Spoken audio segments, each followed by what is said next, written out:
Shalom saudaraku, apa kabarnya di hari ini? Di Jumat 28 Mei 2021 di minggu sesudah Pentakosta ini. Dalam anugerah Tuhan, apapun situasi kita di saat ini, kita patut bersyukur kepada Tuhan Yesus masih diberikan waktu dan kesempatan dengan nafas kehidupan yang masih dipercayakan kepada kita semua. Bahkan bagi setiap kita yang di hari ini boleh dipercayakan Tuhan untuk mengingat rayakan setahun usia pernikahan dan usia kelahiran teristimewa bagi Bapak Naik Mustar Manulang dari Pos Pelkes Waihandok. Kiranya Tuhan Yesus berkenan memberkati dan menyempurnakan sukacitanya di hari ini bersama dengan kehidupan keluarga terkasih.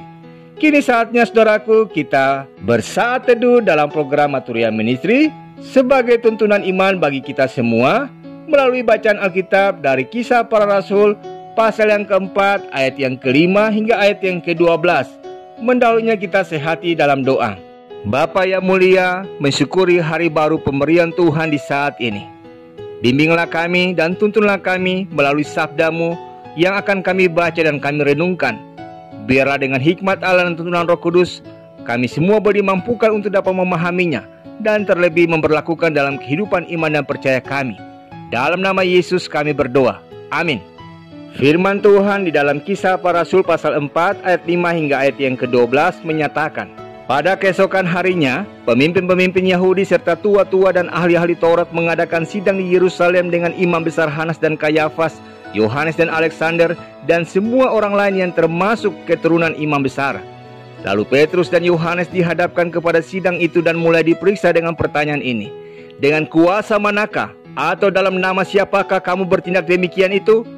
Maka jawab Petrus penuh dengan Roh Kudus, hai pemimpin-pemimpin umat dan tua-tua, jika kami sekarang harus diperiksa karena suatu kebajikan kepada seorang sakit dan harus menerangkan dengan kuasa manakah orang itu disembuhkan, maka ketahuilah oleh kamu sekalian dan oleh seluruh umat Israel bahwa dalam nama Yesus Kristus, orang Nazaret yang telah kamu salibkan, tetapi yang telah dibangkitkan Allah dari antara orang mati, bahwa oleh karena Yesus itulah orang ini berdiri dengan sehat sekarang di depan kamu. Yesus adalah batu yang dibuang oleh tukang-tukang bangunan, yaitu kamu sendiri, namun ia telah menjadi batu penjuru. Dan keselamatan tidak ada dalam siapapun juga selain di dalam Dia, sebab di bawah kolong langit ini tidak ada nama lain yang diberikan kepada manusia yang olehnya kita dapat diselamatkan.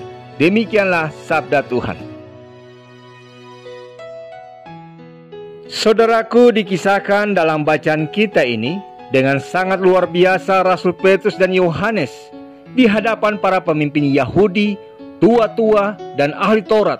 Ketika ditanyai dengan kuasa siapakah mereka menyembuhkan seorang lumpuh, seperti yang dinarasikan di dalam Kisah Para Rasul pasal 3 ayat 1 sampai ayat yang ke-10. Dengan berani dan tegas mereka berkata di ayat yang ke-10b dalam bacaan kita, bahwa dalam nama Yesus Kristus, orang Nazaret yang telah dibangkitkan Allah dari antara orang mati. Bahkan di ayat yang ke-12, di tengah ancaman tersebut, Petrus yang penuh Roh Kudus justru kembali menyaksikan Yesus sebagai satu-satunya juru selamat. Dari pernyataan Rasul Petrus ini, timbul pertanyaan sederhana saudaraku. Mengapa kita harus percaya kepada Kristus Yesus sebagai juru selamat dan satu-satunya jalan? Pertama saudaraku, karena Yesus sendiri yang menyatakannya. Injil Yohanes pasal 14 ayat yang ke-6 menjelaskan hal demikian kepada kita. Hal yang kedua, karena Yesus tidak hanya menunjukkan jalan, tapi Dialah jalan itu sendiri. Yesus berasal dari sorga, karena itu Dia sangat tahu bagaimana kita bisa sampai ke sorga. Lebih daripada itu, cermatilah perkataan-perkataan Yesus, maka kita akan tahu bahwa Yesus tidak hanya berkata-kata, tapi Dia juga melakukan apa yang diajarkannya. Sosok seperti Yesus itulah yang layak kita percayai saudaraku. Tidak keliru jika kita menyerahkan seluruh kehidupan kita, pergumulan kita hanya kepadanya. Sama seperti Rasul Petrus dan Yohanes dan murid-murid lainnya yang telah melihat dan mendengar Yesus sendiri yang telah bangkit dan naik ke sorga. Itulah yang membuat mereka berani dan tidak bisa untuk tidak memberitakan siapa Yesus yang layak dipercaya sebagai Tuhan dan Juru Selamat mereka. Karena itu saudaraku, ingatlah, dalam realitas kehidupan kita, jangan percaya kepada seseorang jika ia sendiri tidak pernah melakukan apa yang ia katakan. Sebaliknya, percayalah kepada orang yang tidak hanya mengajak, tapi ia juga melakukannya. Sekali lagi, ingatlah, Yesus bukan hanya menunjukkan jalan, tapi dialah jalan itu sendiri. Amin. Saudaraku, mengakhiri perenungan di saat ini, mari kita berdoa. Pujian, syukur, dan terima kasih kami ya Bapa, untuk hari baru pemberian-Mu ini, untuk sabda-Mu yang meyakinkan kami tentang siapa Kristus Yesus yang adalah Tuhan dan Juru Selamat kami.